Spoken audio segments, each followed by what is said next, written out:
Assalamualaikum warahmatullahi wabarakatuh. Saya Anissa Eki Febriani dengan NIM 1968008. Di sini saya akan menjelaskan tentang hadis sahih.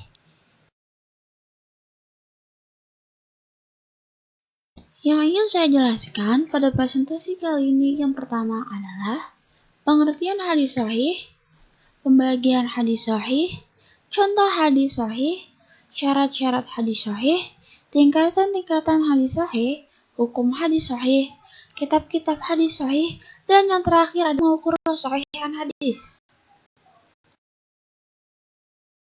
Pengertian hadis sahih. Hadis sahih menurut bahasa berarti hadis yang bersih dari cacat. Hadis yang benar berasal dari Rasulullah SAW. Sebagaimana para ulama telah mensepakati kebenaran oleh para hadis, bahwa hadis sahih merupakan hadis yang bersambung sanadnya yang diriwayatkan oleh rawi yang adil dan dabit, rawi lainnya juga adil dan dabit sampai akhir sanadnya. Dan hadis itu tidak janggal serta tidak memiliki cacat. Jadi, pengertian hadis sahih menurut Imam Nawawi adalah hadis sahih adalah hadis yang sanadnya bersambung antara orang-orang yang adil dan sempurna hafalannya dengan tanpa ada kejanggalan ataupun memiliki cacat. Pembagian hadis sahih. Pembagian hadis sahih dibagi menjadi dua, yaitu hadis sahih li dzatihi atau hadis murni, kemudian hadis sahih li ghairihi atau yang disebut hadis tidak murni. Berikut ini adalah contoh hadis sahih. Berikutnya adalah syarat-syarat hadis sahih. Yang pertama yaitu rawinya harus adil. Maksudnya adalah kriteria perawat yang adil adalah beragama Islam, berstatus mu'alaf, melaksanakan tuntunan agama, memelihara muruah atau harga diri.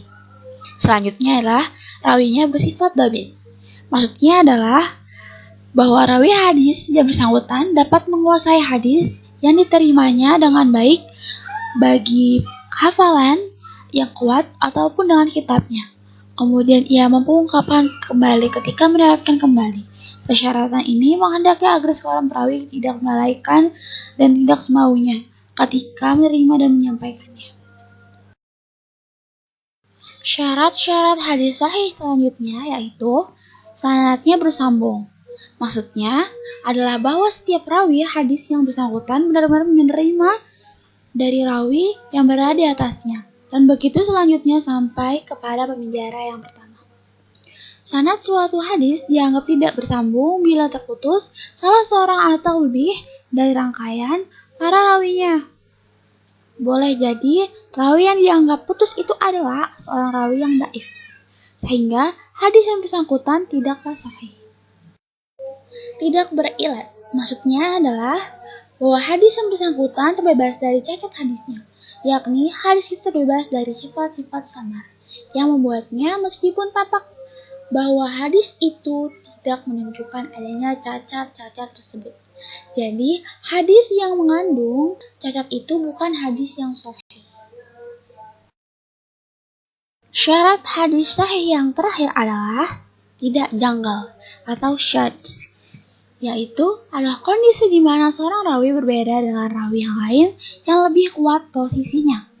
Kondisi ini dianggap janggal karena bila ia berada dengan rawi yang lain yang lebih kuat posisinya, baik dari segi kekuatan daya ingatan atau hafalannya ataupun jumlah mereka yang lebih banyak, maka para rawi yang lain itu harus diunggulkan dan ia sendiri disebut syadz atau janggal.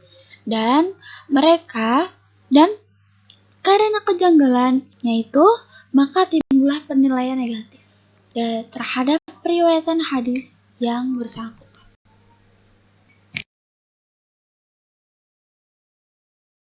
Berikut ini adalah tingkatan hadis yang paling sahih. Yang pertama, hadis yang diriwayatkan oleh Bukhari dan Muslim. Yang kedua, hadis yang diriwayatkan oleh Bukhari. Yang ketiga, hadis yang diriwayatkan oleh Muslim. Yang keempat, hadis yang diriwayatkan oleh berdasarkan syarat sahih dari Bukhari dan Muslim, meskipun mereka tidak meriwayatkannya. Selanjutnya, hadis yang diriwayatkannya berdasarkan syarat sahih dari Bukhari. Yang keenam, hadis yang diriwayatkan berdasarkan syarat sahih dari Muslim. Dan terakhir adalah hadis yang dianggap sahih oleh imam-imam yang lainnya. Hukum hadis sahih. Hadis sahih adalah hadis yang makbul atau yang diterima dan dapat dijadikan sebagai hujjah dalam menetapkan suatu hukum syariat Islam serta wajib pula diamalkannya. Kitab-kitab hadis sahih. Yang pertama, Sahih Bukhari. Kitab yang ini disusun oleh Imam Abu Abdillah Muhammad ibnu Ismail ibnu Ibrahim ibnu Mubariyah bin Barzidah al-Ja'fi al-Bukhari. Dan buku ini dikenal sebagai kitab pertama yang hanya membuat hadis sahih. Yang kedua, Sahih Muslim. Kitab ini disusun oleh Hujjatul Islam Abu al-Husain Muslim ibnu Hujjah al-Ashri al-Nasyaburi. Selanjutnya adalah cara mengukur kesahihan hadis. Untuk mengetahui suatu hasil itu, maka sahih atau tidaknya hadis tersebut bisa dilihat dari beberapa syarat yang telah tercantum dalam sub yang menerangkan hadis sahih. Apabila dalam syarat-syarat tersebut yang pada hadis sahih tidak terpenuhi, maka secara otomatis tingkat hadis itu akan turun dengan sendirinya. Misalnya kita meneliti sebuah hadis, kemudian kita temukan salah satu dari perawi hadis tersebut dalam kualitas intelektualnya tidak sempurna, dalam artiannya berarti tidak tingkat diambilnya berada pada tingkatan kedua atau tingkatan diambilnya pada bab hadis sahih. Pada dengan sendirinya hadis itu termasuk dalam kategori hadis yang sahih li ghairihi.